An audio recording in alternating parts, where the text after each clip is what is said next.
All right, everybody. Once again, welcome back. You're listening to the Entrepreneurial Web. I'm your host, Jeremiah Fox, here with my friend, he's still working on my web stuff.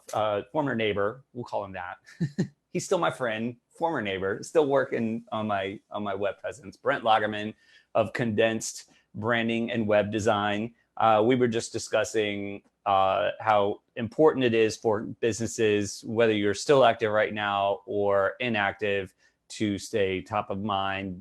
You must use some digital presence because we can't get close to each other. A lot of businesses, people can't even come in your place anymore. And Brent has some really good ideas, and he was just talking about some of the businesses he's been servicing. Two of them, both are fitness oriented. One is a fitness program where people can do it at home, and the other, you said, was Unity Jiu-Jitsu. Is that right? Yeah. And they had been wanting to create this online presence for the longest time and just kept pushing it, punting it forward. And now it's like at the point where it's a necessity. So, and I think that, because of COVID and because of what's happening, just once we get out of this, who's to say that it's not going to come back? Or, it just shows that, you really do need an online presence. You don't know what's going to happen. Going forward, it's going to be a must. And it's funny because, I've been training jiu-jitsu for almost 5 years now, and really, at least paid attention to a lot of the trends that have been happening with it. And people started to kick out online instructional videos. And there's one particular person who has had a lot of success with it, which is John Danaher out of Renzo Gracie Academy in Manhattan. I think he's like the head jiu-jitsu instructor there. And he started a video series with BJJ Fanatics. And I mean, they're like 8 hours long. They're like really, really in depth. And he was selling them. You could buy them like DVDs, or you could download them. And he was cranking them out. And that probably started, I don't know, maybe a year to 18 months ago. And I think other people were like, okay, we got to get on this. Like, there's money to be made there, and it's good for branding, and it's good for awareness, and it's, potentially good for jiu-jitsu. But of course, it's always been the same with restaurants. It's like, my place, I want you to come inside. I don't want to send you food to eat it on your couch. Like that's a disservice. I mean, right now we're adjusting because that's just the name of the game. But I think a lot of places like that were like, no, this is supposed to be like hands-on, and now you can't be so hands-on, and there are probably going to be limitations going forward. I mean, I'm reading like what the federal requirements for phase 1 of like reopening a dining room is, and it's just like, oh my God, it's crazy. It's like no more than 10 people, everybody in masks and gloves, checking temperatures, disposable menus, no talking between the staff and the patron. Just literally like they're ordering from an app on their phone and paying, and just, I'm like, God, that's not Dalla, man. This is like, you come in, we get close, we talk. What's that? You might as well do takeout at that point. Well, I mean, we are right now. I mean, that's our only business, but I think that's going to be a big part of it. And so, like, just for everybody listening, what I did with you recently, what Brent did all of our branding and our web design so far. And as soon as this kicked in, I was like, I need to make the website, because people were calling and they were like, I'm looking for things on your website, and it wasn't set up to like look quickly, place an order, even over the phone. It was this longer, more intimate thing, explore, look around, the same. We wanted it to be a representation of like how you would be if you came into Della. And now it's not like that. So I was like, we got to switch this up like quickly. Just a splash page with what we offer right now, what's available right now, what our hours are, how you can reach us, boom, in and out, 1, 2, 3. And it made the biggest difference. So thank you for that, because it really helped out a lot. And I think that's like the takeaway for people right now is like, just find those adjustments. We had to do the same thing at the wine store. We had to set up a full e-commerce site. And we've been talking about this for 12 years and never did anything about it. And all of a sudden it was like, no, now is the time.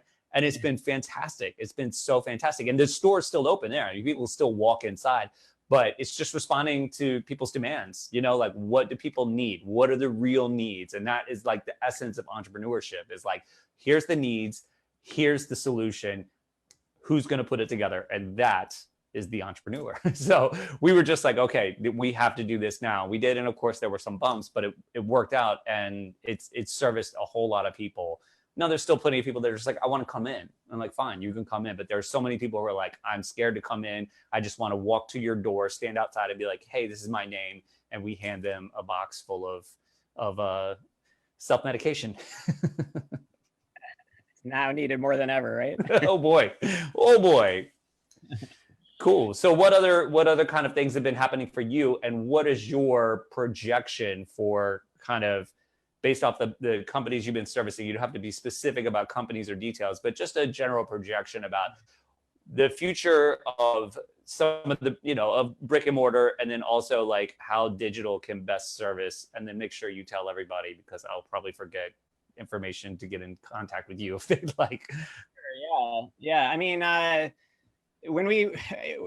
guess it's really hard to say the future, obviously, but I like we already covered, I think there's not going to be any real excuse not to have a digital presence anymore. I think that people need to really double down on that. And even if everything gets like to be rainbows and leprechauns when we get out of this, which is probably not going to be the case, digital presence is never bad. Like, it's never a bad investment. So even if everything was going great with your brick and mortar, still people need to find you. They're going to look online to find you. So it's good to have a really good, solid digital presence. And the more that you can try to find ways to offer up your services virtually is, I think, can just be good for you for the long term.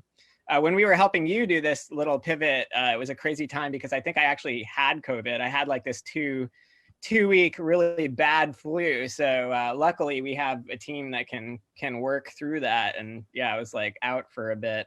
But yeah, I think, everybody else out there who hasn't gotten it yet, it's not fun. And there's going to be a lot of fear and uncertainty in these next coming months, especially with things reopening. So, just try to stay safe and try to find ways to get online and do things in a safe, responsible way, I guess, is my advice. And you can find me on condensed.io, condensed, CONDENSED.io.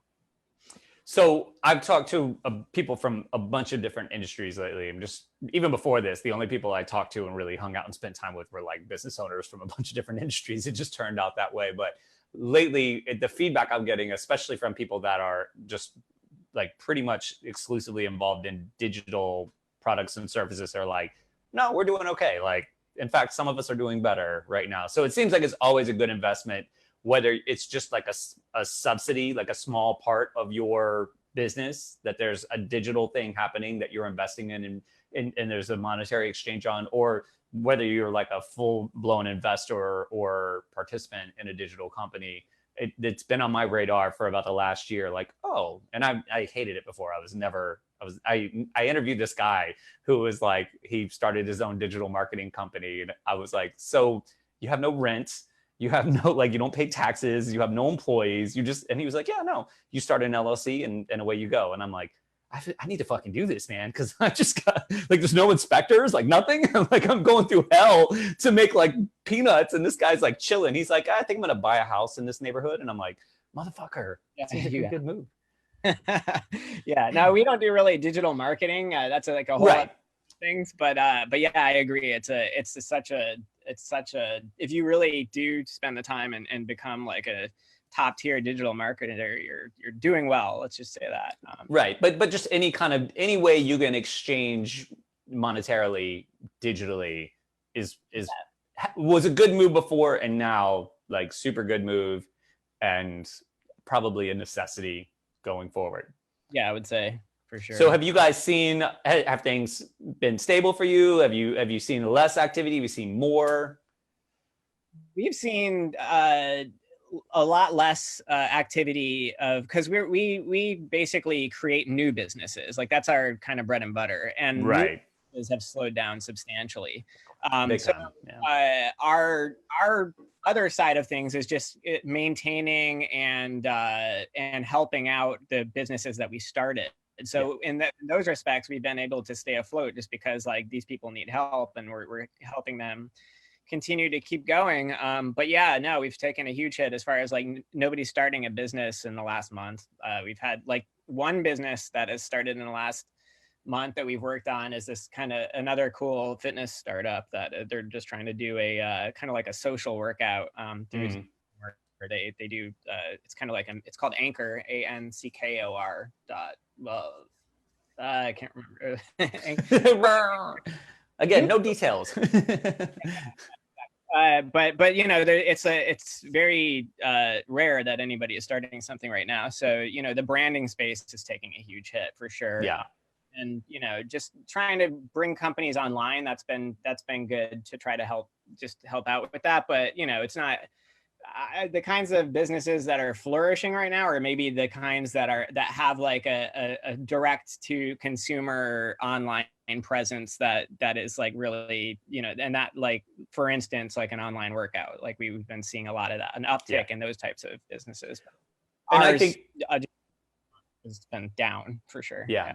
But I think that's another good point about the potential future, is that the reports coming out are even young people that just were not healthy, that, you know, where obesity was a factor, where diabetes, people with poor diets, and people that had been pretty sedentary, they're really struggling through this. So there could be a big opportunity for online fitness, you know, just fitness in general, but definitely online, being able to do it out of, you know, the privacy of your own home, and consultation on diet. And, you know, that's something I would totally get down with. I mean, in terms of offering it, because I love to eat well, and I love to work out.